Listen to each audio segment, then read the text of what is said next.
Hi guys, welcome to Thrustzone.com. This is Mohit Soni. Right in front of you is the Nissan Magnite in real world. What we showed you earlier was in a studio, and now the Magnite is in real. We are driving the car, and as you can see, it looks terrific in flesh. It's got a lot of substance, a lot of style in the front. You can see the LED DRLs here, and yeah, that's how it looks like from the side profile. It's got a very tall side profile. It's very muscular, very sharp, at the same time very it's got that very muscular look that is going around here. These the tail lamps look very they're very high on elements such as the way it protrudes out here, and we've told you in detail, so we're going to be brief about this whole design. We're also going to show you more of the car in real life. So this is how it is, and as you can see, it's absolutely one of the best looking SUVs in this segment. It's got a great boxy design, but it's not monotonous like everything else. There are some small SUVs in boxy sizes, there are some big SUVs in boxy sizes. I think this one is just right, be it the side, the front or the rear. It looks very impressive. 16-inch alloy wheels add a lot of fresh appeal to this car. The very futuristic front end looks very impressive with this big massive grille, which is inspired from the Datsun cars, but we all know Datsun is not in India anymore. And that's the dual tone look that you get with this particular variant. This is the top of the line variant. What we're driving here is the turbo CVT version. Let's begin with the interior, starting with the boot. That's a very big boot. It can swallow a lot of luggage, and at the same time, like I told you in our first look video, it's got good space at the back at the same time, which is the highlight of the Nissan Magnite. Getting into the back seat, as you can see, this seat is pushed all the way back. I still have very good knee room, under thigh support, and very good leg room, along with as you can see, headroom is quite plenty. Me sitting behind my driving position, I have even more space. There was a 2-foot guy sitting in the front of the car earlier, and I still had some space behind. I am 5'11", so that is fantastic. The amount of space you get here is tremendous, by a big margin over most of its rivals. Got AC vents here, got a charging socket here, 12-volt socket, so you can charge multiple devices at the same time. Adjustable headrests on 4 seats. You've got a seat belt here for the middle passenger. You've got an armrest with cup holders. You've got back pockets here, and as you can see, the door pockets here also are very impressive. This is the all black interior theme. You're getting this grey roof, and everything else is black. Let me again brief you about what the interior is like at the front. I've told you about that. So it gets keyless entry and go, push button start, cruise control, traction control is available throughout all the turbo variants, so I think that's very impressive. Cruise control buttons are here as well. These are steering mounted controls. You get wireless Android Auto and Apple CarPlay. That is segment first, and something Nissan has done really well. You've got these lovely AC controls here. They've got their own screen in it. It makes it look very plush, very luxury car feature like. This is the wireless charging pad, and looks very impressive. It's a great feature to have. You've got a 12-volt socket here. You've got USB here, and this is the CVT version that we're driving, so that's the automatic gear shift lever. And this is, as you can see, the sport button. It's quite hidden away. It's not even colored differently. I think Nissan should have done that. You've got a stitched handbrake here, leather. You've got part leather, part fabric seats, very impressive. The support from them is immensely great. We've not driven much, but these seats do feel very comfortable. That's how the dash looks in broad daylight. Earlier it was not that visible in our first look video, which you guys said, so here it is. That's how it looks like, very impressive. You've got this material here, and this is also customizable, so you can change the color of this if you want. All of these features will be revealed at launch. This is still a sort of prototype in terms of what kind of information we have right now from Nissan and how the car is as well. But obviously this is 99% ready. The only 1% information that we don't have is what we can't tell you right now. That's a massive glove box. That's a very rarity in today's time. This is a illuminated glove box, so that's a great aspect. There's a lot of space here to keep a lot of stuff. I think that's very impressive. This IRVM here is not automatic and it's very flimsy and small. You've got vanity mirrors here this time for the driver as well as the passenger, which is great. This is the touchscreen. Like I told you, Apple CarPlay and Android Auto is wireless. You get a 360-degree parking camera. The quality, the resolution is great for this segment. You can increase the brightness, the colors and the contrast quite easily from here. You've got these locks here, which is quite convenient once you get used to it, but in the beginning it's going to be a little difficult because even when the door is locked, it is not going to open. You will have to use this button to unlock the car. Overall, I showed you what's it like.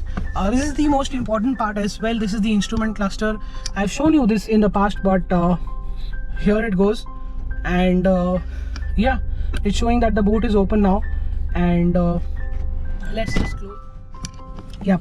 So back we are at the instrument cluster. It's a nice funky instrument cluster. You can go through a lot from via this button here. As you can see, that's the fuel economy we are getting. That's the RPM along with fuel efficiency, along with trip meters. And it takes little time to hold up. It shows that the tire pressure monitoring system is okay. And that's the dimming control. And we're back to square one where we can see the tachometer and the speedometer at the same time along with the trip meter. That's the fuel gauge. And that's the full part, and that's the empty part over here. And overall, it's a very nice touchscreen. The infotainment, the technology part is pretty much spot on. You've got a lot of settings. The speakers, we can finally confirm they are JBL units, but not the best JBL units that we've been used to. Let's say we can still give it 8 out of 10. There are 10 out of 10 systems in the sub 4 meter segment, be it SUV or hatchback. And yeah, you've got a lot of space. You've got good amount of tech. This is the defogger button here. And yeah, pretty nice touchscreen. We always love what Renault Nissan are doing with their touchscreens. This is even better. This feels much better than the Nissan Kicks as well, if I'm not wrong. And yeah, that's what the car is all about. If you think we missed something, you can go to our first look review and find out every single feature of the car. We've detailed everything in that. So what we're driving here is the 1 liter 3-cylinder turbo petrol motor made into a CVT gearbox. The manual version makes 100 PS of power and 160 Nm of torque, while the CVT version that we're driving here makes 152 Nm of torque. So that's 8 Nm less than the manual version. And as we know about CVT gearboxes from Nissan, they're quite different than the usual CVTs that we come across. So the rubber band effect is bare minimum, or let's say negligible, and most of the time it behaves smoothly. The power transition is also onto the road is also quite smoothly.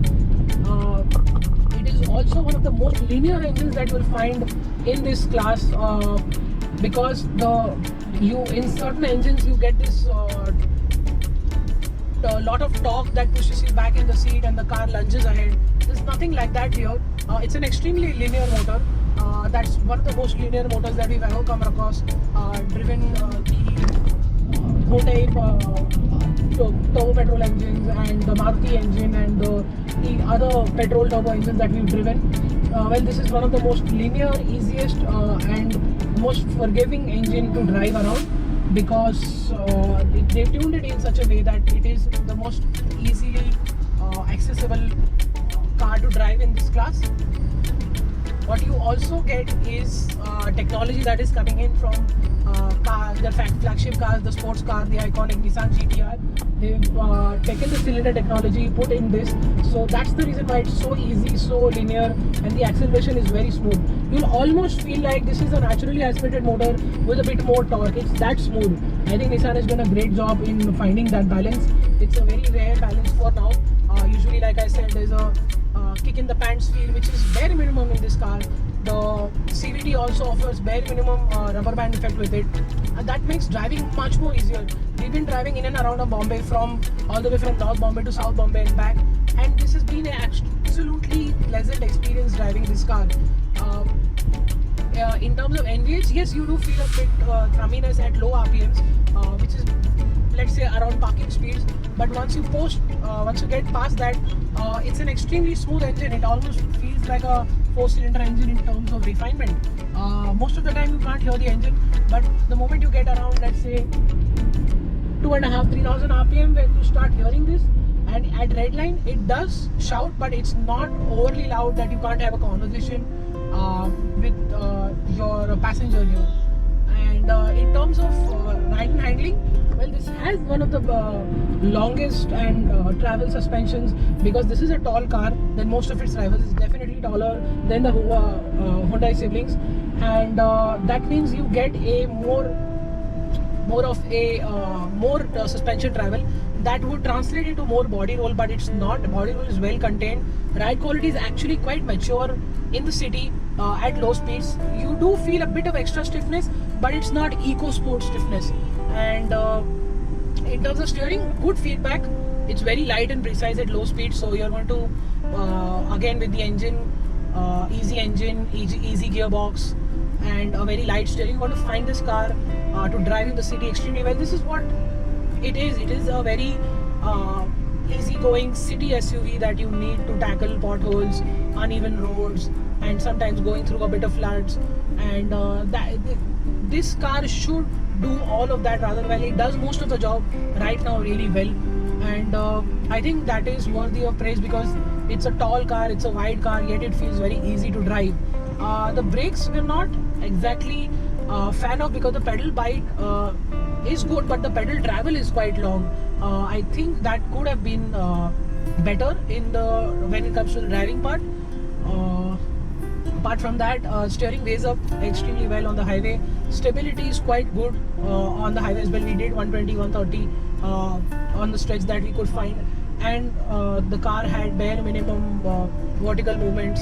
And as soon as you start driving it faster, the ride quality keeps on getting better. So I think that's also a great thing to have in cars which are city focused, and something that offer you a chance to go on a weekend drive. You'll find this very good feature as well. In terms of fuel efficiency, Nissan is claiming one of the highest fuel efficiencies in this category at 20 kilometers per liter, and it shows. Actually, we've been getting 12 to 13 kilometers in very bad traffic situations, and I think that's worthy of praise, because we are driving the CVT version, and with the manual it should be slightly better. But I think CVTs inherently are more fuel efficient than manuals when it comes to Japanese petrol engines. So I think an automatic, which is nowadays preferred rather widely, should be pick of your choice. It will deliver fuel efficiency, convenience. So apart from getting very good low end and mid range torque and a very responsive CVT, Nissan has gone ahead and make sure that you even get more. So there is a sport mode button on the gear lever itself, which makes the CVT gearbox respond even more quickly, and this makes overtaking on the highway even more easier. Even if you're doing higher speeds, it will give you the feeling of getting a kick down of a gear, and it will lunge ahead and rather quickly than the normal mode that it will be most of the time.